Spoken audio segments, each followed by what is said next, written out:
Seterusnya kita akan sambung pemfaktoran ungkapan algebra menggunakan kaedah FSTB.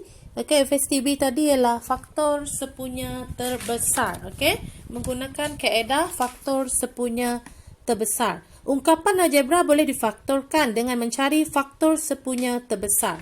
Okey, contoh dia kita ada 8x dengan 12x kuasa 2. Okey, dan jawapan dia sudah diberi, faktor sepunya terbesar ialah 4x.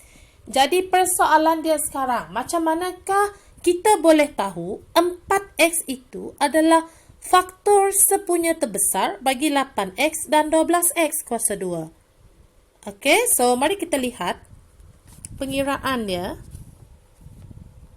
Okey, so ini yang saya ambil daripada pemfaktoran menggunakan kaedah faktor sepunya terbesar. So, kita ada 8x dengan 12x kuasa 2. Jadi, kalau kita menggunakan kaedah FSTB, okay, kita gunakan kaedah yang dinamakan sebagai pembahagian berulang. Cikgu rasa kamu masih ingat lagi pembahagian berulang. Kita sudah belajar masa di tingkatan 1. Pembahagian berulang. So, sekarang kita ada 8x, kita ada 12x kuasa 2. So, kita cari faktor yang paling kecil dulu, iaitu 2. So, kita bahagikan yang nombor dahulu. 8 bahagi 2, 4. So, ini x, ada kaitan. Okay, 12 bahagi 2, kita akan dapat 6. So, ini ialah 6x kuasa 2.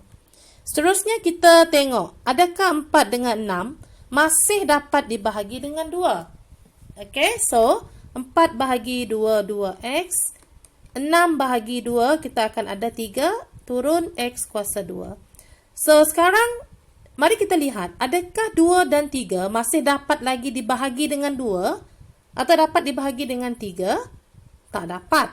So, kalau tak dapat, kita akan faktorkan x. Kita akan bahagikan dengan x. So, sekarang, 2, dia akan turun 2. X bahagi X, kita akan dapat X per X. Kita akan ringkaskan. Betul tak? Kita akan dapat 1. Okey, so seterusnya kita nak bahagikan X kuasa 2 dengan X. So, ini potong. So, kita akan dapat baki dia X. So, ini akan jadi 3X. Okey, so mari kita lihat. Masih dapat dibahagi atau tidak?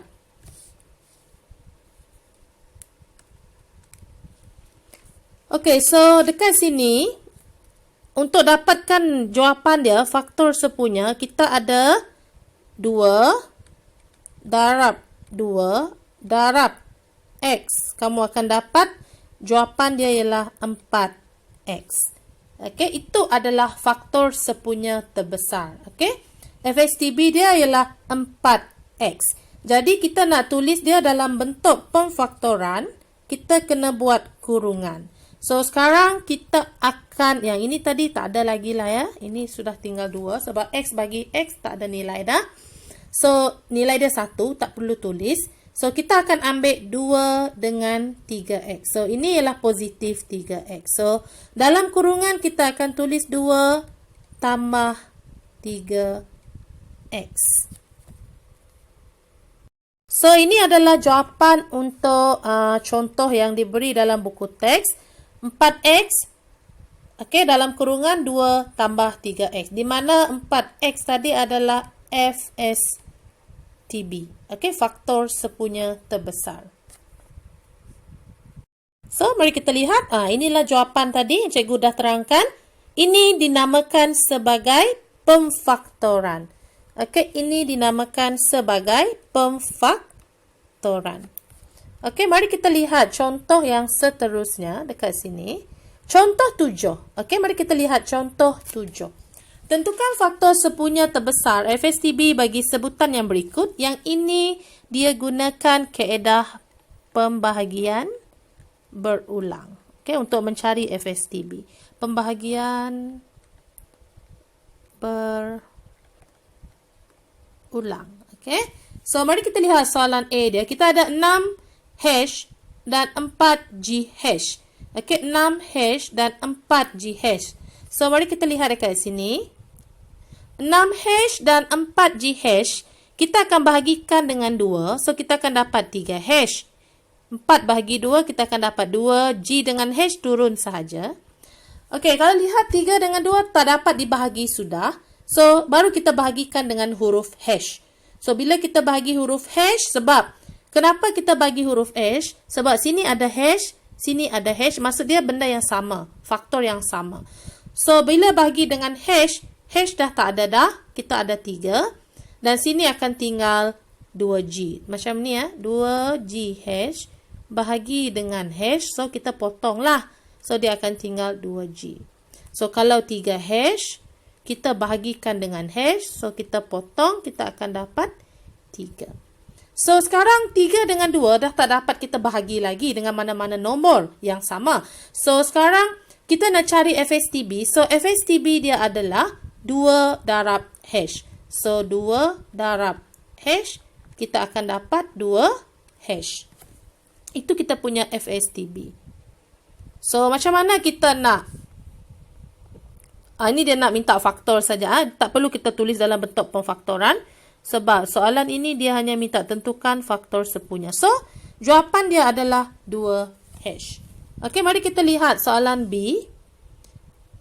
Yang ni tadi kita dah pernah buat yang depan-depan tadi ya. Dalam part 1 tadi, cikgu dah terangkan.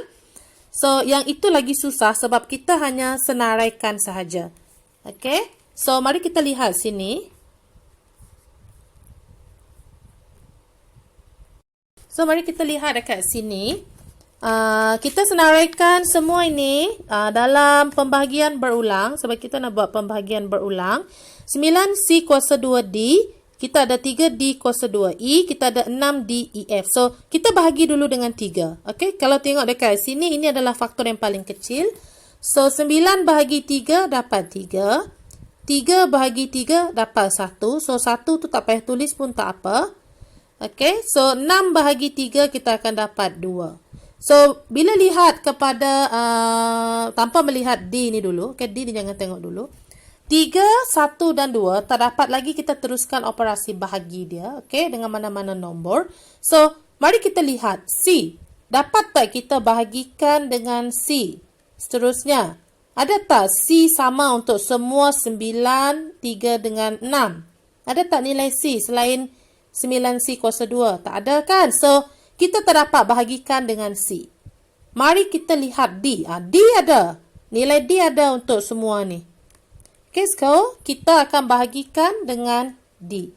Okay, dekat sini kita akan bahagikan dengan D. So, bila bahagi D, kita akan bahagikan yang ini dengan D. Okay, kita akan bahagikan 3C kuasa 2 dengan D. So, kita akan potong. So, yang tinggal adalah 3C kuasa 2. Seterusnya, kita akan bahagikan D kuasa 2E dengan D. So, buang 1D dekat bawah. Yang atas ni tinggal 1D. So, sebab itu dia dapat DE. Okay, seterusnya kita ada 2EF. Sekejap ya. Cikgu padam. So, kita ada 2EF. 2DEF, sorry. Kita ada 2DEF. Yang ini. Okay, 2DEF. Kita akan bahagikan dengan D. So, potong. So, tinggallah 2EF. So, yang dekat bawah ni kita dah tak dapat bahagi dah. Okay. So, maka faktor sepunya terbesar dia adalah 3 darab D. Jadi, jawapan dia adalah 3D. Okey, itu adalah faktor sepunya terbesar. Okey, so kita lihat contoh 7, nombor 2. Faktorkan setiap ungkapan yang berikut. So, 2A kita ada 3X tambah 15. So, 3X tambah 15, kita tengok dekat sini.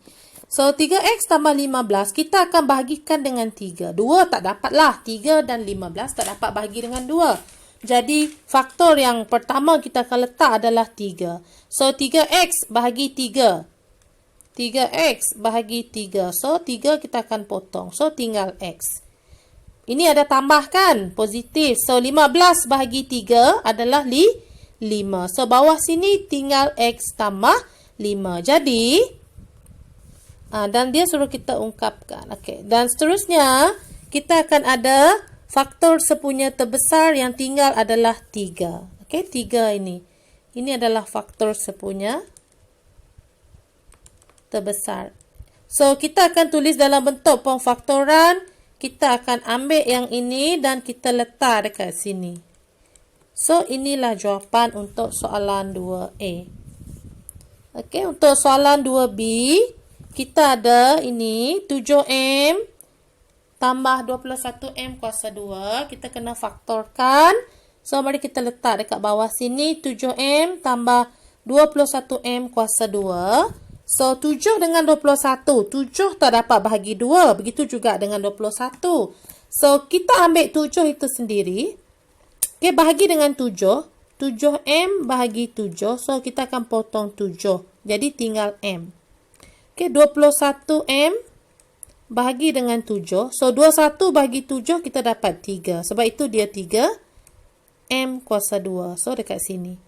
So, lepas itu kita lihat dan kita dapati ada M, ada M. Jadi, kita akan letak M dekat sini.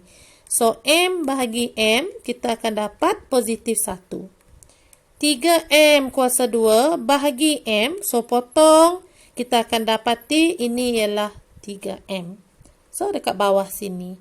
So, faktor sepunya terbesar, dia adalah 7 darab M. 7M. So, apa yang kita nak letak dalam kurungan adalah yang ini. Okay, kita akan letak dalam kurungan 1 tambah 3M. Okay, so itulah jawapan dia. Untuk contoh nombor 7.